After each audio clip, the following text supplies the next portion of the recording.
gonna go mentor too, man. Just because I'm tired of St. Ed. I'm hating. I'm St. throwing Ed's, a hating prediction right now. That's just a hating prediction. St. Ed's is probably like, man, well, you gonna keep being tired. I'm saying, but yeah, I'm gonna go. I'm gonna go mentor. And like you said, they probably thirsty for some revenge, man. They Yeah. Yo, we back again. Four Quarters Podcast. I'm your guy D Hump, and I'm with my man's. Smitty, man, was popping, man. Yo, um, we are winding the season down, getting down to the nitty gritty, and went to a big game this weekend. There's a lot of big games this weekend, but we chose to go to this game because there's a lot of hype around Middletown. They're a number one seed. And I know you and I kind of been going back and forth this year in terms of if we believe in Middletown. You know, if they are legit. There's some questions with their schedule.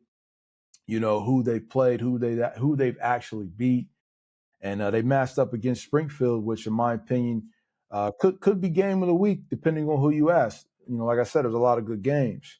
So I know that you have a lot of thoughts, a lot of opinions on that game. You know, so I think that's probably the best place to start is how are you feeling about that game? What did you see? What stood out to you? And just what are your opinions on that game in general? I mean, first off, you got to tip your hat to Middletown. They they played a hell of a game. They came out second half, made some adjustments, and yeah, I mean they deserve to get that win. So you really can't take nothing from them. At the end of the day, they came in there and did what they were supposed to do. I mean, like you said, we don't know a lot about them. You was reading the scores. They really wasn't giving up a lot of points. Of course, we familiar with Springfield. Uh, they got a good defense as well. So we already knew it was going to be a defensive game. It was just about what offense played better. And it happened to be Middletown's offense. So, Well, you mentioned something earlier. You talked about because I want to talk about the first half a little bit, but you had mentioned the second half adjustments. And for people that may not have seen that game and don't really know, the game was 0-0 throughout the first half. It was literally just a back and forth of defensive dominance. Neither offense could move the ball. And when you mention second half adjustments, maybe go into what you saw, who made the adjustments, who didn't make the adjustments. And I think, you alluded to before we got on here, there were some things that just really didn't make sense in your mind. first half, I want to say Springfield might have had a play or two in the first half, but they just was getting penalized all night. There was a few times to where like they had a break or two, they had a good play, but it got called back from penalties. But like you said, first half it was just defensive game. Neither offense could get it going. Few plays here and there, but as far as scoring any points, neither team did. Second half, Middletown, I don't know. The quarterback kind of started running a little bit. He was, using his legs a lot. They was actually, running the ball a lot better, and they had a few little trick plays that ended up getting them some touchdowns. I ain't gonna say Springfield's defense kind of like folded, but I mean they was on the field for the whole game. I mean, at the end of the day, if you think about it, a lot of 3-and-outs. Mm-hmm. As Mm-hmm. far as Springfield's offense, I'm not sure. I just didn't understand the long distance. Like when we was at the game, I said they either gonna have to dink and dunk or run the ball to score. But as far as going deep, there wasn't no way that it was gonna happen. I mean, it was always at least one or two players there, deflection. I think they might have had maybe one or two nice plays downfield. Quan Shaw might have caught one for a nice amount of yards, but other than that, I mean, it wasn't no action downfield. I mean, it was more so dink and dump, run game. Uh, I don't know, kind of like shied away from the run game second half, but number three for Middletown, I mean, he was having his way off that edge. I mean, there was I don't I can't recall the number of the guy that he was matched up with, but Number 55. uh, there wasn't nothing he really could do with number three. I mean, he was in the backfield. He was just back there all night. Um, but Yeah. yeah, as far as the offense, I just didn't understand. I don't know if it was just a thing of quarterback doing his own thing. I don't know if it was much of play calling, but I feel like the key to them winning that game would have been dink and dumps and running the ball because the long ball just wasn't working out for them. Yeah, man. I mean, I pretty much agree with everything that you're saying right now. You look at that first half, and you're talking about two very elite defenses and the offenses in a difficult chess match, trying to figure out, what variations I need to come with. What is the formula that I need to come with? Because in the first half, you barely even saw first downs. You might have one first down, per possession, and then they got a punt. And from what I saw, both teams, kind of struggled with the punt game. The special teams, wasn't so good. So it even made for a more interesting game because a few times either team ended up with good, field positioning and really didn't capitalize. But it just goes to show like how elite those defenses are, especially you look at the front lines. Obviously, Springfield has Royce. I believe the Taj kid is a force as well. Royce is just, I've watched him for a few years now. I mean, he's the thing about him. I haven't really seen a kid like him be his size and still be so dominant because he's really like maybe 6 foot at best, but he's an absolute monster. On the other side of the ball, which you alluded to, the guy Derek Singletary, matched up against 55 on the edge for Springfield. It was kind of hard to watch, man. I had heard rumors about some of the weakness in Springfield's offensive line. But to see it like that firsthand, because this is the first time that I watched Springfield play, and just to watch how he struggled with Singletary. Now, don't get me wrong, Singletary is a Division I prospect. He's one of the better edges you're going to see in throughout the state. But the struggle, it was pretty much automatic. In that first half, he had back-to-back sacks. He finished the game with 3.5 sacks. You know, how many how many times did he actually rush the passer and force CJ to CJ Wallace, right? Mm-hmm. Force CJ to make a throw or to be uncomfortable. He was just all over him. And it just, it was kind of, again, hard to watch that offensive line. Now, don't get me wrong, not everybody on the offensive line played bad, but you could just tell that that was a serious weak point. When it comes to Middletown, real quick, you had mentioned that Springfield kept trying to throw it deep, which I respect that. I like that in the beginning of the game that they were willing to attack him. But what I didn't like is that I didn't see any mix up. You talk about the dink and dump, you talk about the run game. It just seemed to be a very poor mix of play calling, for lack of better words. And maybe play calling wasn't the problem. Maybe it was the decision of the quarterback. I understand you can call a play, but the quarterback has to make those decisions when he decides to check down, if he decides to change the play. There were a couple times where I felt that it was an obvious blitz.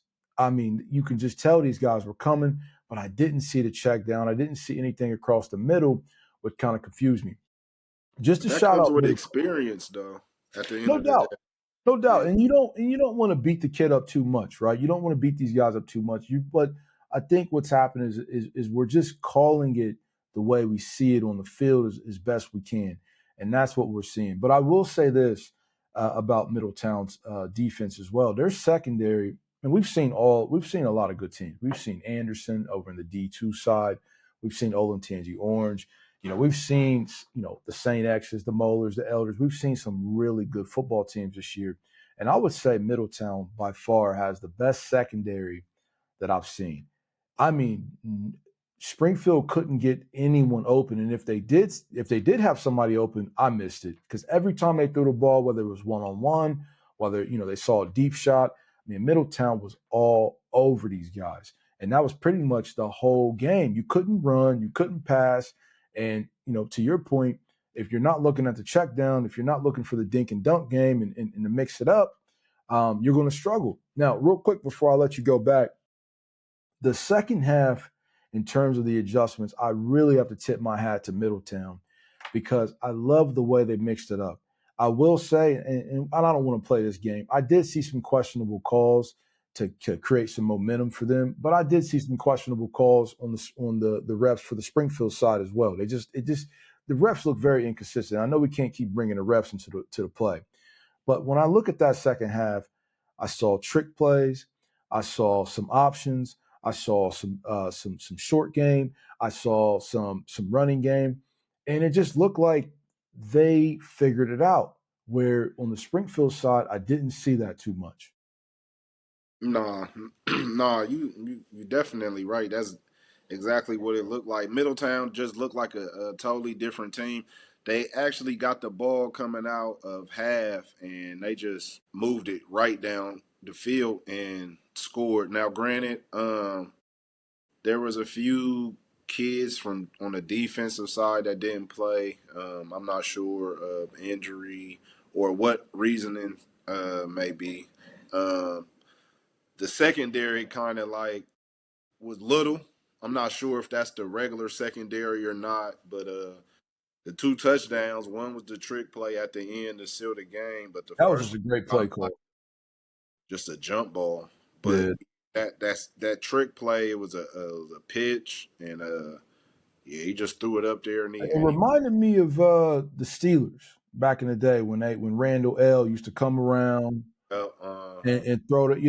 But what I'm trying to say, and that's what I'm saying about Middletown, is that they dug in their bag, man.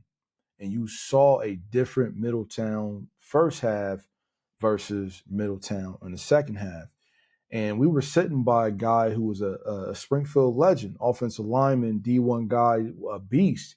And his question to us before the half started, the second half, was who is going to make adjustments? And I thought that was the $1 million question Oh, because for sure. it was clear that we were dealing with two elite defenses. I would argue that both Springfield and Middletown have top 5 defenses that I've seen. So it really came down to who is going to move that ball, who's going to score. There was a critical fourth down that Middletown had the ball. I think it was like a 4 from 3 or a 4 from 5. And I was, this at this time it's 0-0. And I'm thinking to myself, whoever, if they convert, It was on that first drive coming out of halftime. It was yeah, when they dropped down the field and scored. that was probably I wouldn't call it the single most important play of the game, but them converting created the momentum for them to score. And whoever scored first could have won that game. That game could have easily been won 3-0. No, we kept calling it like whoever. I think at first I said whoever scored the first touchdown, and then, I mean we even got to the point to where we was even thinking 3-0. But something that was interesting was I don't know what the quarter or the time. I know it was second half, but Springfield got the ball in the red zone, and instead of kicking the three, they went for it. I think it might have been 4 for 11. Yeah. Um, I'm not sure about, like I said, I can't remember the time in the quarter, but I mean, I kind of You had a felt lot like of time left. they probably could have kicked that three. You had a lot of time left, and you got an elite defense. So it did confuse me. But I talked to a guy, and I don't want to say his name, but he's also a past Springfield stud, and he told me that sometimes if you're in a situation where the field goal isn't a chip shot, it wasn't a long field goal, it was a very makeable field goal. I think it might have been a 20-yard kick. But he was saying that in some cases, if you have a questionable special teams, if you have a questionable kicker, Gotta go for it. you got to go for it. And he believes that's why they did that. Because again, it's 7-0. There's a lot of time left.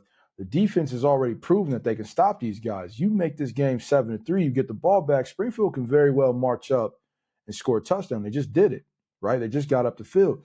But to his point, which I think was really valid, was they may not have had the kicker to do the job, and that's why they had to go for it. Nah, for sure. I mean, it makes sense. I mean, you can't argue against that at all. Mm-mm. Yeah, you can't argue. It don't, and I don't even want to make it seem like Middletown was just more dominant. Mm-mm. Springfield, it was just adjustments. Like you said, you don't really want to say it's the play calling or you don't want to say it's the quarterback, but it's just a mixture of everything in one. Because I feel like in the first half, you going long, you don't get nothing.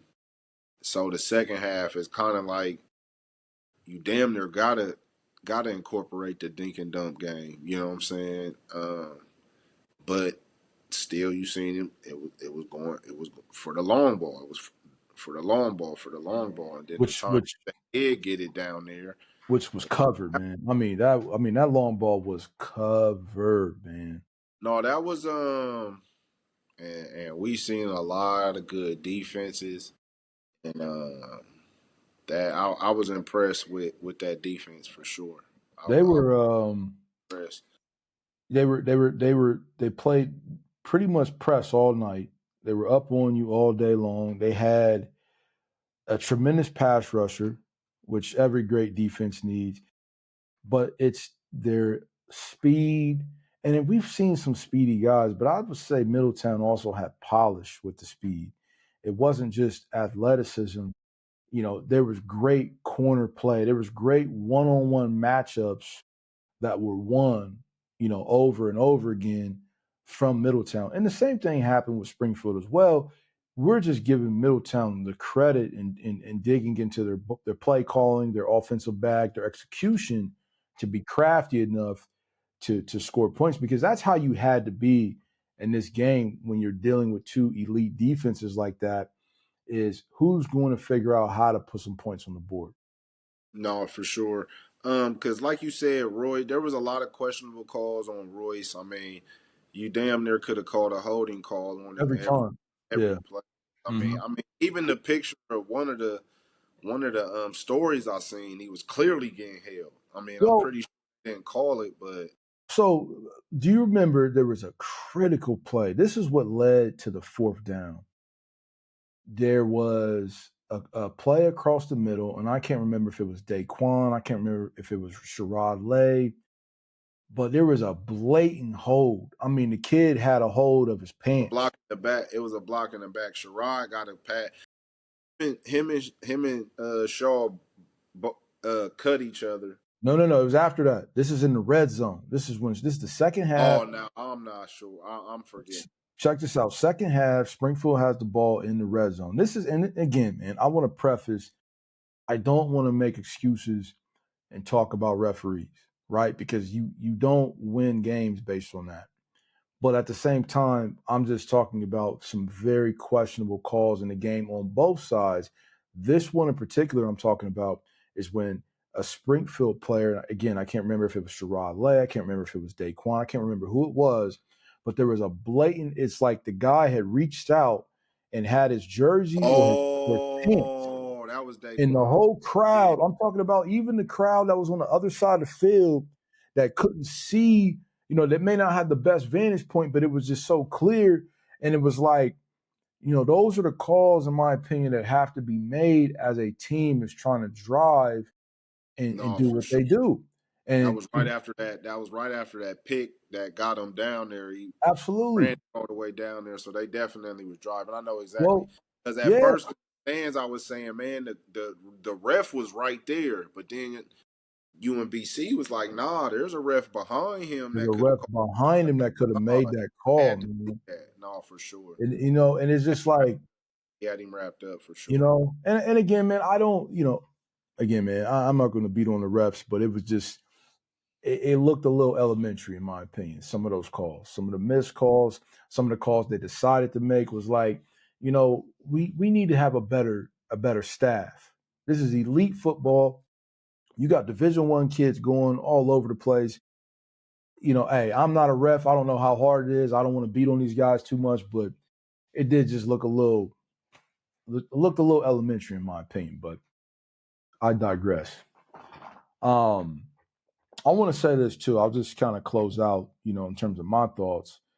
Um, Again, saw an elite Middletown defense. You got a kid out there in the secondary going to Michigan State. You got an edge guy that's he hasn't committed yet, but he's getting offers, all over the place. 3-star guy. My man with the Rick Owens, I can't remember his name, but he was a stud. Nah, Um, Played you both was you sides of was the ball. definitely on him though. Like, man, what's like, bro? Them is Rick Owen cleats, He man. had You the like, Rick all Owen right, cleats. yo. Then probably about third quarter, you was like, all right, man, he earned them Rick He Owen. earned them cleats, man. Let him have it. I was very impressed with him. And then obviously on the Springfield side, always impressed with the Springfield athletes. I can't shout out everybody, but I'll just say I think Royce is an absolute monster. Great hand play. I saw him, play finesse ball. I saw the bull rush. I saw his awareness, a lot of tackles for loss. I thought he had more sacks. They said he only got recorded with one. I saw two, but maybe it was a run play. And then I got to shout out Jameer Daniels, the junior. We've seen a lot of good linebackers. We've seen Saint X multiple times. We got Derek Urin out of Elder. We saw, I want to say it was Anderson, who's got the guy that's got all the SEC, Alabama, Georgia offers. Man, we've seen some studs, but I got to give it to, give some props to Jameer Daniels because, he's not an edge guy. He's a middle linebacker that is trying to see the whole field, that's playing heavily in the pass game, that's leading his team, telling them where to go.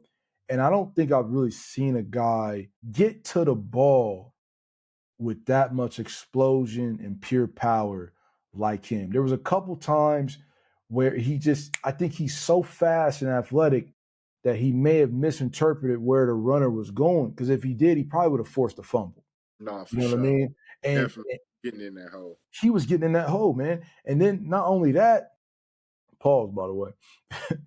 Not only that, there was a play where he got in the backfield and made a spectacular tackle, and you could just tell that is a premier Division I prospect. So great season, Wildcats. Obviously I had the Cats going to the state. Um, I now have Middletown going to the state, but we'll see what Wayne has to say about that. They have a lot of talent over there. Um, but I just wanted to shout out a couple good defensive players that I saw. Good players on both sides of the ball. Good players, offense, defense. But those are the guys that stood out that game. They're gonna be solid at the next level.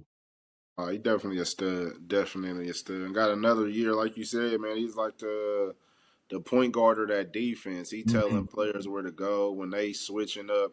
They play on offense. He moving guys. They shifting. So yeah, man. Like you said, good season for the Cats, and we'll be looking forward to see what Daniels do his senior year. I'm not sure. You got Wallace coming back, so I guess we'll see. Springfield. I'm pretty sure they'll be tough again. Might have some kids to step up and get back to getting to state and being contenders again. But definitely a good season for the Cats. Sure. Good season, Cats. Shout out Middletown. They earned it. Now Middletown. Well, no. Now we go to Troy and Wayne. Mm-hmm. Uh, we didn't really have a lot of faith in Troy, so but Wayne took care of business. So you got the matchup between Wayne and Middletown, and Who you got? I, I I feel like Wayne plays to Middletown's weakness. They're that dink and dunk team. You know what I'm Mhm. saying? Because they got that speed. Yeah. So as long as they could get that ball to them speedsters and let them do they want to? There really ain't. You know what I'm saying? Now stopping them if second half Middletown offense come to play, it might be all bad for real. It's an interesting game, man. But Interesting game. yeah, I'm gonna go with Wayne probably by 7. Mm-hmm. Yeah, I'll go Wayne. I'll go one possession. You know what I'm saying? I got one by one possession. Yeah, I'm gonna go with Wayne. Wayne punching the ticket to get to state. I feel like they should have went last year. Uh, I don't feel like they would have beat Moeller, but I felt like they should have beat Centerville. Yeah, no doubt, no doubt. I think so too. It's always the the quarterback inconsistency. You know what I mean? In my opinion, there were a couple of plays that they definitely had last year that they could have beat Centerville. Man, there was a couple missed opportunities that clearly the speed and the athleticism was a problem. I want to say this about the Middletown Wayne game. Wayne is dangerous. They've got speed everywhere. They've obviously got a 4 or 5 star player that is just a rare gem in the country going to Ohio State. They're going to be hard to stop. They got a solid running back. They got a solid quarterback. They got athletes everywhere. They got young guys. It's just going to be tough. But this is what I saw with Middletown, and this is just what I've seen over the years of football in general. Defense wins championships, and the fact that Middletown has this elite defense with athletes everywhere that can cover. Can they cover Jameer Brown? I don't know, right? But I have to give it to Middletown because, again, I'm always going to put my chips on the defense. And Middletown's offense is just good enough to make some plays, which is we saw that against Springfield, right? You saw that against an elite defense. Wayne does not have a defense like Springfield. So even though they can I get what you're saying. The matchups could be a problem. The speed could be a problem. Can you press Wayne the way you just pressed Springfield? I don't know. But I gotta go Middletown. I don't think anyone's touching them out of this region right now. If anybody was going to do it, it was going to be Springfield. Can Wayne do it? Absolutely. They got talent for days. But I gotta go Middletown, man. I'm Team Midi right now, man. And they got the best field I've seen this whole year. I don't know how they got it or who paid Dope for it, but field. it's That's nice. a dope stadium. That was definitely a nice little atmosphere. I ain't know it was that. Nah, I don't do that. Had to get us Yeah, but out there, if you know what I mean. definitely a good stadium, man. A good field too. So yeah, we'll just leave it. Wicked wild, man. All right, Head man. to Columbus, man. Do it. Good games. We had Olentangy Orange beat Olentangy Liberty. I want to say by what? That was impressive, bro. But you keep going, but I got some thoughts on Uh, that. and then we got Pick Central beating Upper Arlington. I want to say maybe by 2 or 3 points. 1 point. 1 point. Yeah. From I want to say Upper Arlington might have came back and just Made a came up. game out of it. Yeah. Uh, but yeah, so out of Columbus, you got Olentangy Orange versus Pick Central 1 and 2 seeds. Um, man, Hold on real quick. That's interesting because the rankings were correct to a degree, right? You got the 1 and 2 seed that ended up at the end. You know what I mean? And to say this, every bracket still has the number 1 seed. Every number 1 seed is still playing. So somebody might have got a little something right this year. uh, man, I don't know. That seemed like it's a tough game. Nicole, because we seen Orange. We haven't seen Pick Central. We heard about Pick Central. They got a stud running back, and from the Mm-hmm. sounds of it, he ain't stopped since the season started. Yeah, tough. But Pick Central's always tough. I'm gonna go with Pick Central, man. I'm gonna go with Pick Central. I know I probably went. I think I want to say I picked Upper Arlington at first. I said whoever won this game, but I had to choose. I picked Upper Arlington, but I'm gonna go with Pick Central. Nothing against Orange. I just think Pick Central just hungry right now. I think they got the momentum, and Hmm. I think they're probably gonna get it done, man, and punch that ticket to go to state. It's a tough one, man. I got to give Pick Central props. They beat Upper Arlington, who we watched, and I had Upper Arlington winning this game. I thought they were tough. I thought they were well rounded on both sides of the ball, just studs everywhere. Pick Central, obviously, same thing. I mean, they may have gotten overshadowed a little bit this year in the Columbus area, which is weird because they're a 2 seed. So it's hard to get overshadowed when you're ranked like that. But they lost to, Pick North. I can't remember who else they lost to. I think they might have lost to St. Ed's, which isn't a bad loss. I mean, St. Ed's is a powerhouse. But I don't know if they can beat Orange. And again, I haven't seen Pick Central play. I have seen Upper Arlington, which gets my respect. Orange beat Upper Arlington. But what's interesting to me is that Olentangy Liberty, who you mentioned a couple weeks back was a real dark horse threat. And as a 5 seed to get all the way here and to lose to Orange in a very close game, Liberty had me worried. Liberty made me feel that they would try to repeat because they snuck in there last year, in my opinion. Nobody was talking about Liberty. No, for sure. So here we are again. But the thing is, and this is just a trend that I'm gonna continue to roll with this year. And the trend is these guys are undefeated for a reason. And to your point, being undefeated can be dangerous because you're due for a loss. It's just a matter of time. And they haven't experienced a loss yet. But Olentangy Orange has been nothing but consistent. They've played all the elite teams in that area, beat everybody, just beat Liberty, who was trending and who is ultra dangerous, beat Upper Arlington, who Pick Central just beat by 1. I gotta keep the train going. I think Olentangy Orange is one of the best teams in the state, and I got them coming out of Columbus still, man. Even though I do agree with you, this Pick Central game is going to be a game, and if Olentangy Orange sleeps, man, it's over. No, for sure. That ain't a bad pick. I don't feel like you could go wrong either way in this region. Definitely a tough region, but I mean the top two prevailed, 1 and 2, like you said. So Interesting. uh, you got you got you got Orange, and I got Pick Pixie. Central, not bad, not We'll bad. see. We'll see how it plays out. Cincinnati Woo! There's a lot rematch. going on in here, but you go ahead. Rematch. You start this off, man. Got Elder and Saint X, man. Rematch. Elder won the matchup we went to by what? What was the score? I think it was either by 10 or 7. It wasn't a blowout, but they handled Saint X the whole game. You know what I mean? It wasn't a blowout. Saint X is tough, but I don't believe Elder was really in trouble. They controlled that game for the most part.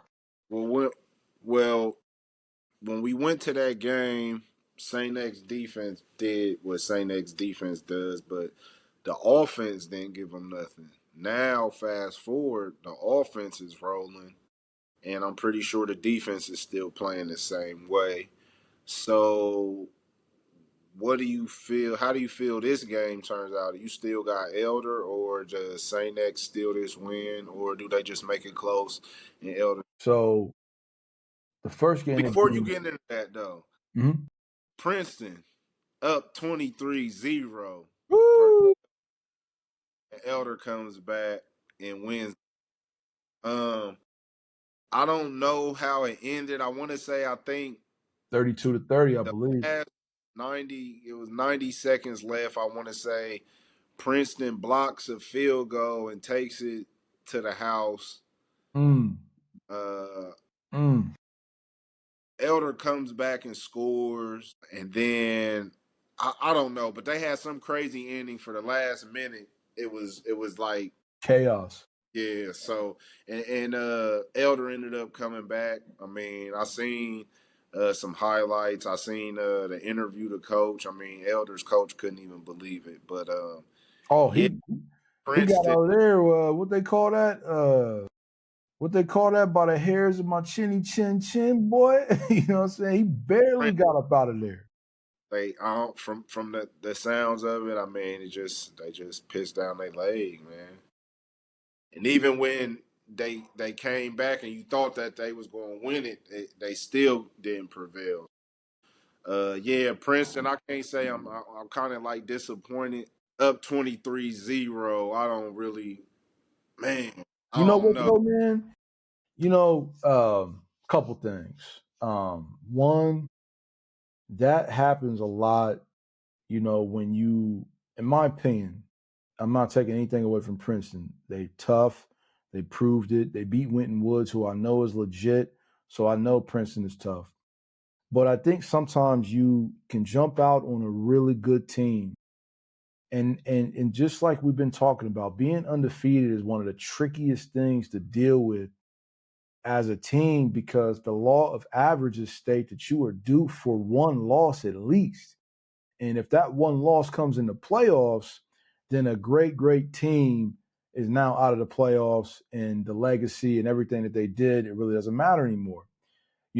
But with Princeton, you know, there to me were playing the better team. Elder was the better team. And obviously it showed because for you to be up 23-0 in the playoffs, the momentum, the crowd, and for this team to come back and not just come back because Princeton scored again. The game ended up 32-30, so that means they scored another touchdown. So they were still competing. And Elder, for them to take it the way that they did, man, it just says a lot about Elder. And that one loss that tends to happen when you're undefeated, that was the loss. That was supposed to be the loss. There's no doubt about it. That was supposed to be an L. They were not supposed to win this game. They weren't supposed to survive that. So the fact that they survived that lets me know that this team that's undefeated, that's a number one seed, that's been balling all year, is the truth. They're not, this is not an advertisement, man. These boys is really cold and they're really a force.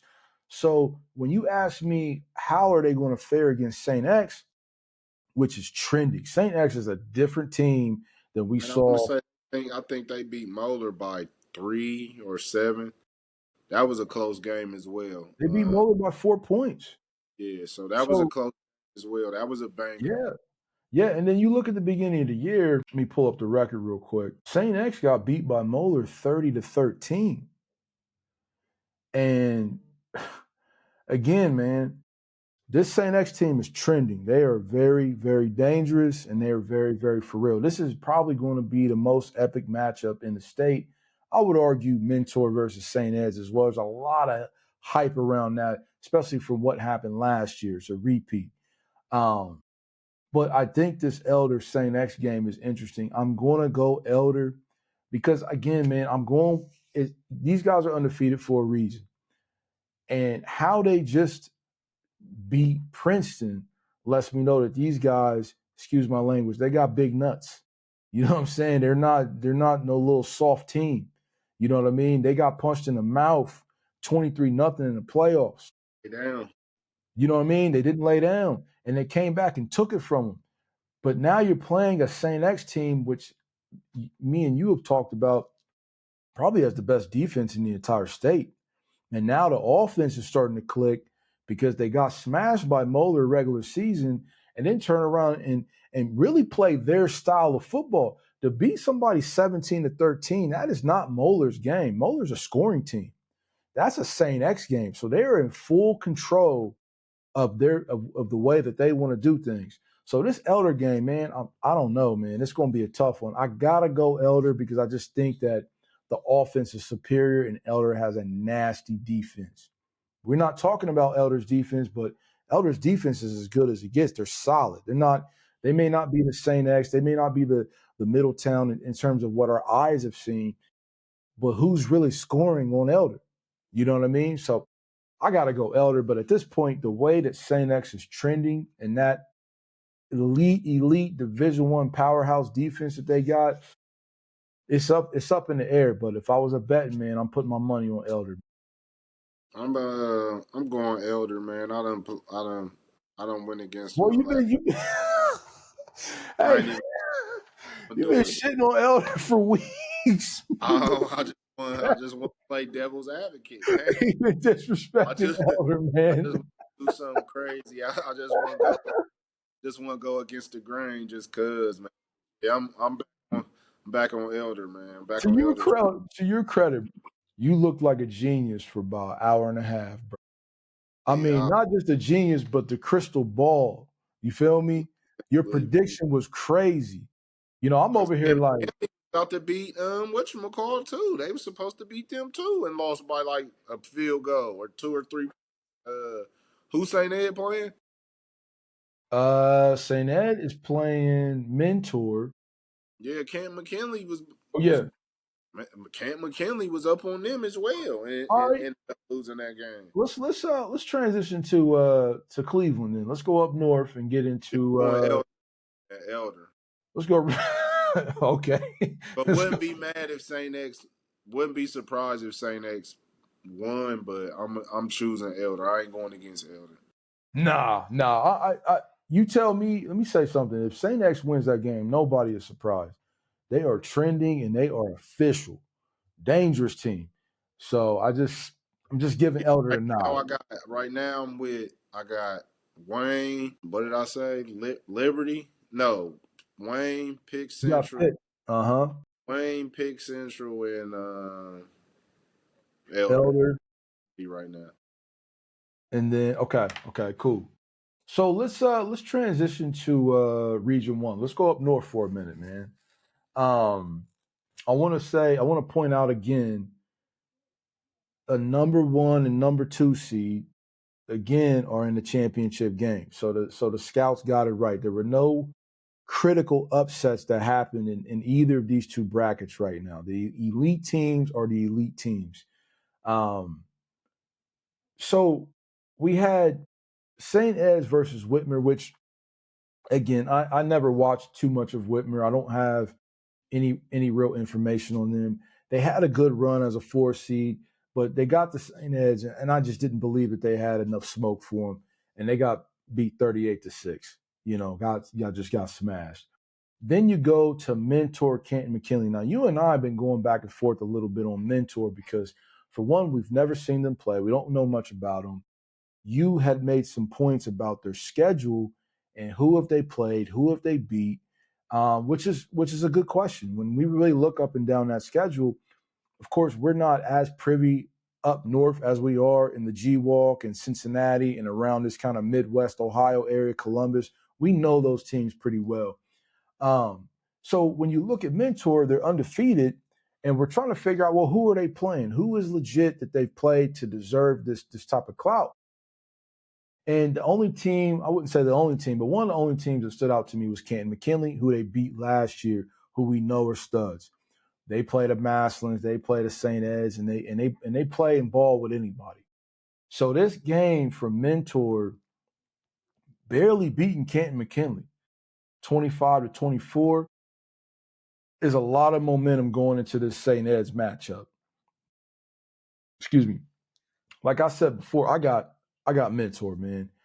Just kind of like how you did with Princeton. It was one of those things that just resonated with me. I'm looking at St. Ed's. I know who they are. They have been the guys for the last 5 years.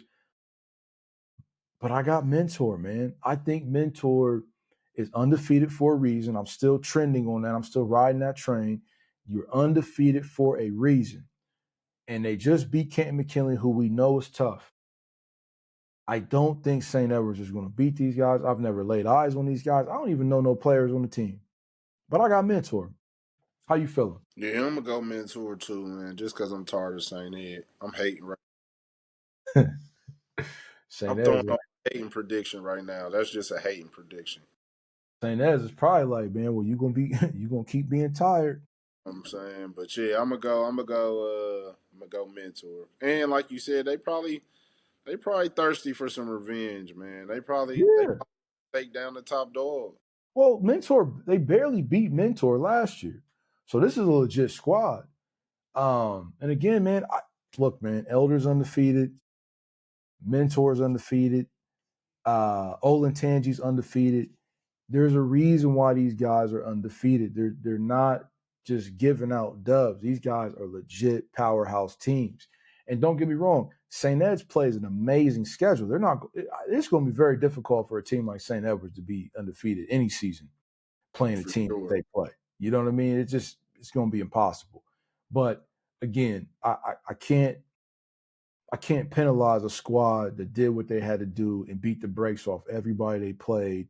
They did it the way they were supposed to do it. There's a lot of momentum going into this championship game. If I had one game that I had to be at, it would be this game because I just want to see what the hype is all about. I want to see how good these guys are. So I got Mentor coming out of Region 1. Nice little state run. And you said you got Mentor as well? Yeah, yeah, I'm going mentor, man. So we got Mentor, we got Elder, you got Pick C, I got Olentangy. I can't go against the grain just yet. And you got Wayne Yeah, I'm gonna go Wayne, man. I feel coming like out of Region 2. yeah, I kind of feel like they gonna get it done this year, man. They should have got it done last year. Probably got a little bitter taste in their mouth, For as sure. well as I mean, this is a rematch from last year, so Middletown too. Yeah, yeah, absolutely. it was before they played. This was for to see who got to Centerville for the game, but yeah, this is a rematch. I feel like both teams is hungry. I definitely feel like Middletown would probably have the advantage just for shutting out Springfield. That's a huge win this late in the Yeah. season.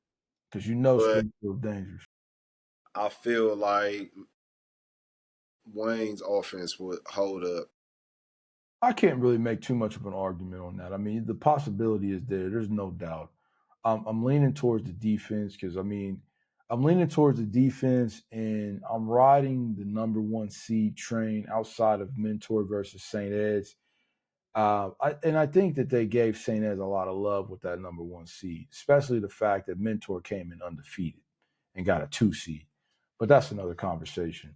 To bring the attention back to Wayne, Wayne is the only non-top seed to still be in it. They are a 6 seed, so they played every round to get where they are. You know, they beat the brakes off Westland.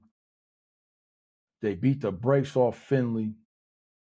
They play a Troy team who everybody was ranting and raving about except for Smitty. Um, and and they took care of business. They beat them 20-14, and we know that Troy is a running team, and they held the running team to 14 points. So they did exactly what they have to do. This game, Smiz, man, I don't know where we need to be at, man, to be honest with you. I don't. I know you don't want to see this Wayne Middletown game again. Not that you don't want to see it. It's just there's lots of Yeah, other that games. Columbus and that Cincinnati, man, is yeah, it's more intriguing to me. Like I said, I wouldn't be mad at going to see Wayne, but yeah, I'm thinking about hitting the highway, man. I don't know which way, either going to Columbus or going to Cincinnati. But Right, right. So I'm gonna go like this, man. I got your bracket. We got Wayne, Pick Central, Elder, Mentor. I got Middletown. I got Olentangy. I got Elder. I got Mentor. Ironically, I have all number one seeds and one number two seed, who I think should be the number one seed. But shout out to St. Ed's. They take care of business. We do this every week, man. Every single week. So if this was to go down the way that I think it's going down, Wayne on your side would match up against Elder. Pick C would match up against Mentor. And the same on my side. You got Middletown versus Elder, and then you got Olentangy. Whoo, this is heating up, Smiz. Olentangy versus Mentor. That's going to be a banger. Goodness gracious. Okay, so let's talk about your bracket real quick, man. Wayne versus Elder. This is your prediction right now. Who's going to win this game and why? I got Elder, and just no offense, just too much, man. It's too Th- much You think the offense for sure. I don't think Wayne would be able to stop them offensively. you think the buck stops here? Yeah, I know Wayne will give Elder's defense problems, but I don't think Wayne's defense got anything for Elder's offense. I think that game goes wrong. Okay. So pick Central versus Mentor. Man, woo! I would give it to Mentor.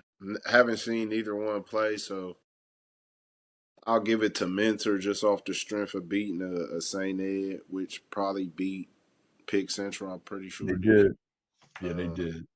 They did. I can give you. I can give. I'll give it to Mentor. I'll give the state title to Mentor. Mentor versus Elder. Uh, yeah, I'll go and Okay, so real quick, man, they never beat Pick Central. They beat Pick North. pick North. Okay. Beat them 24-0. So we can't really say that. That game might be up in the air. We have no idea, really. I'm gonna go on my side, Middletown versus Elder. I gotta go Elder all night. I really think I don't. It hasn't been like this for some years. Springfield pretty much was the team for years to kind of even the playing field a little bit. But this is the point where what is Springfield? Region 2? This is the point where Region 2, whoever comes out of Region 2, usually plays the big dog powerhouses of the state. And this is where Region 2 tends to get exposed. Now, you give Springfield their credit for 3 years going to the state to compete with St. Ed's and really give St. Ed's good games almost every game, pretty much every game. I don't recall a blowout from any of those state games. But typically, this is where Region 2 gets a little bit out of their league. And I mean no disrespect by that, but I don't see what Middletown can do against an Elder. The defense is top 5 in the state. But what I see with these elite teams is that they're great on both sides of the ball. There really isn't any weaknesses there. They play defense at a high level, and they've got Division I studs all over the place. Offense is the same way. So I got Elder putting the smack on Middletown. All respect, middies. Now this Olentangy mentor game is oh my god, because even though I predict mentor to win, I pulled a U with Princeton. I just picked them, but what my eyes have seen, it doesn't really get too much better than Olentangy. Olentangy and Elder. I mean, both just ridiculous. So, now I'm about to renege, man. I don't know what's going on. Olentangy just beat Liberty. Hypothetically, they beat Pick Central. These guys are monsters. But anybody that gets past St. Ed's is legit. All right, man. I'm gonna just go mentor, man. I hate to do it, man. Somebody had to lose because Olentangy is that tough. But that's who I got. And then as far as the state goes, on your side, you got Mentor versus Elder, and you said you went with Mentor as a state champ. Yeah, man. I'm gonna just keep the train going, bro. I got Mentor, even though I feel so weird saying that now. After the smoke is cleared and to see how Elder just played, and if they were to beat Saint X like that, I just don't know. But hey, for argument's sake, man, we'll go Mentor, man. We both got Mentor win the state right now, man. So maybe we'll both look like geniuses. Let's talk briefly, real quick. This is more of an opinion piece for me. You know, I looked at a lot of the G Walk rankings, and let me go to the G Walk Players of the Year and those just briefly. Like I said, this has nothing to do with Smitty. This is my opinion, um, because I've seen a trend in the G Walk that's kind of bothering me a little bit. Um, you know, we got a Coach of the Year for Beaver Creek, and no disrespect to Beaver Creek whatsoever, but you got Beaver Creek who had a 3-4 record in the G Walk, and if I'm not mistaken, Coach of the Year was Trace Smitherman from Beaver Creek, who went 3-4 in the G Walk. Now I'm just trying to understand the criteria in terms of what we are looking for to determine who is Coach of the Year when your team doesn't make the playoffs, when you go 3-4, and you're pretty much and automatic. You honestly, you was over here super confused on how Wayne even lost to Beaver Creek, how that would even be possible. So I just don't understand what we're doing, who's on these committees, who is deciding these situations. And this is not to take anything away from Jameer Everett Brown, who's an absolute stud muffin, but he was awarded Athlete of the Year on the offensive side. And I just don't understand because when you look at the stats, he was the third rated receiver in receiving yards. You got this cat Noah Belinsky, who probably isn't going Division One. He's a junior, by the way. Jameer had 2 touchdowns as the third ranking receiver in terms of yards. Noah Belinsky had over 1,000 yards. He was number 1 in yards, and he had 9 touchdowns. So how do you make this kid player of the year? And, I think back last year with Fairmont, and they had the quarterback who was G-Walk player of the year. And you talk about a quarterback on Fairmont's team who doesn't even throw the ball. So how can your quarterback be player of the year? He don't throw. He barely runs. I just think, man, somebody's got to talk about what's going on in these committee rankings. Who is on these boards, and how are they determining who gets what award? Because again, this is just my opinion piece. This is my rant, but it's pissing me off, man. I mean, like they say, the numbers don't lie. I mean, is it an impact award? Is it a save face award? I mean, I feel like you though. How somebody that's under 500 get coach of the year? Like, what is successful about that? What? There's nothing successful about going 3-4. You know what I'm saying? I mean, Dog, like it ain't even a no disrespect. It just is what it is. dog, you talking about a 3-4 team You know in what the I'm saying? G Walk. They were number, And low key should be 2-5 if we being honest. Like, I yeah, mean, they never should have beat one Wayne. is even who, and then as far as athlete of the year, like you said, you got a man over 1,009 tugs. I mean, that's I mean, how do you do that? yeah. How do you do that? You got Kyle Graham for Wayne that led in passing yards. You got Isaiah Thompson, who was actually second in rushing yards regular season. Parker from Centerville outran him. But I'm just simply saying, how are we doing this? And I don't want to take anything from Royce. Royce was athlete of the year on the defensive side. And like I said, I just rant and raved on Royce and how amazing he is. He's by far the best D lineman. He's probably a top 3 to top 5 D lineman in the entire state, if you ask me. But he won athlete of the year, and he had 4.5 sacks. Stud muffin all day long. I tip my hat. I can't wait to see what he does at Buffalo. But I still don't understand how he gets player of the year when you got a cat, Evan Weinberg, who had 11.5 sacks versus his 4.5 sacks. You got Charles Cunningham from Springfield that had 8 interceptions. You get 8 interceptions in the NFL every year, you go to the Hall of Fame. You go to Pro Bowl every year. You know Jameer has some wild numbers as well too. who did? Jameer Daniels on the defensive side. He has 88 tackles. We've seen which puts him at number 4 in terms of tackles. Let me see how many sacks this guy had. He had 3 sacks. He had 5 forced fumbles at the middle linebacker spot, and he had 2 interceptions. I mean, that is havoc. That is pure havoc from a middle linebacker Any way you want it. any way you want it, he Probably gave has it some to you. pass deflections in there as well. You got to, and then you got to factor in 14 and a half tackles for loss. So he's in the backfield from the middle linebacker position and covering the pass, getting picks, getting forced fumbles, a tackling machine. So again, man, this is nothing against any of the guys. Royce is a freak, man.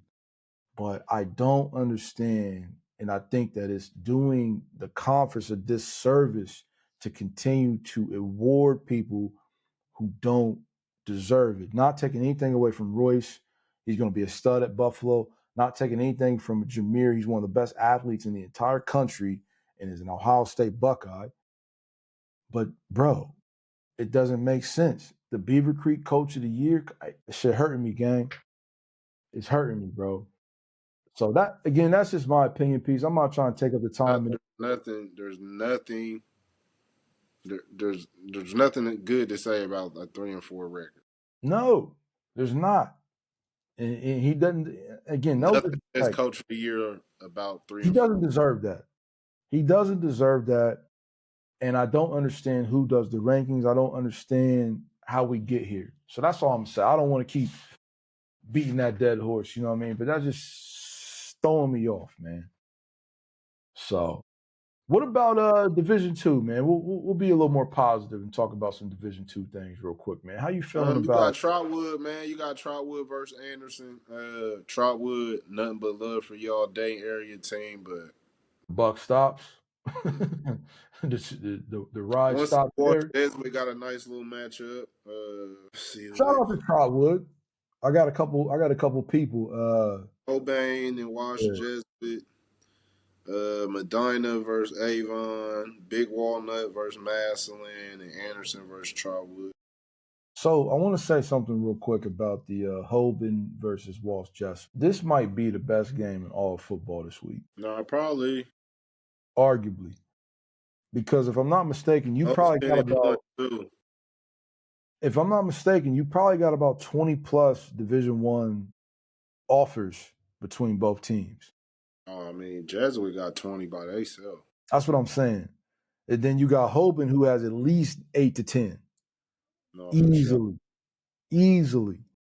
So this game right here, regardless of division, could be the best game in all of the state this coming week. And I wish we could go check it out. We could, but I think we're gonna probably stay closer to home. There's just too many bangers right up the road. So anyway, Smiz, man, anything else on your mind, man? I had my opinion segment. Anything that you want to get off your chest, you okay? Or we just go ahead and ride in the next Well, week? basketball season is quietly approaching. This past weekend, I went to the mega scrimmage in Lima Senior. Checked out Lima Senior. They was there. Akron St. Vincent St. Mary was there. Reynoldsburg, Lakota, West, Mm-hmm. Dunbar, Wayne, Toledo, St. John's, I want to say, I think was there. Um, Division 1 basketball is loaded this year, man. There's a lot of good talent out there. Yeah, just want to throw that out there. Quietly approaching hoop season, and so I'm yeah, excited, man. high school football season is winding down. We got basketball season around the corner. So yeah, man, fourth quarter podcast. We transitioning like winding down football, basketball heating up. Probably got about two episodes a week then because there be games, 2 games a week. So yeah, man, just excited to get that hoop talk and being somewhere warm instead of freezing on these Fridays. For sure. And what's crazy is basketball is actually our background, but we love that football. Sure, for sure, for So sure. anyway, man, signing off, man. Looking forward to next week. Lots of good games. Just to piggyback on what Smitty said, man, basketball season's right around the corner. Lots of freakish Ohio talent out there, man. I can't wait to see what happens, man. So yes, sir, man. 4 Fourth quarters. quarter podcast, man. Out. Yes, sir.